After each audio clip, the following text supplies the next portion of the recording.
Hello guys, good morning. Ayan po guys, nagpapalingas po yung misis ko guys. Ayan, kalalatag lang po namin ng tent. Ayan po. Kararating lang po namin yan.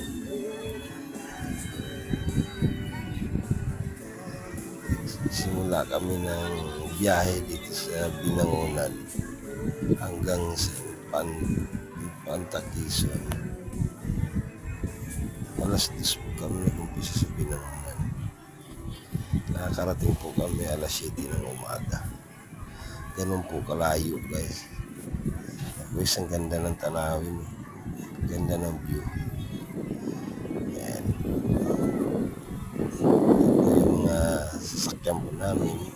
Outing ng mga datuda. Ganda ng tanawin ito guys. May mga bangka guys. Kung gusto nyo sumakay sa bangka, makakasakay kayo. Kaso lang may bayad po yan. Tingnan mo, may ground yan dyan, may ground. Guys, May ground.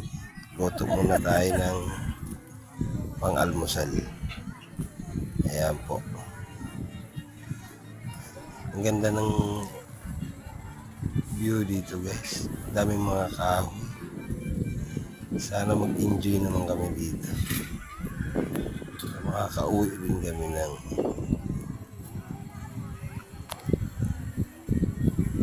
maayos. Ayan po guys. Nag-i-enjoy na po yung mga kasamaan namin guys. Ang ganda ng ano yan guys. Ang lalaki ng mga Parang pewe. pari ko yan. Parang baby. Hello guys. Po guys. Dami po niya namin guys. Ang dami. Siksikan na po kami.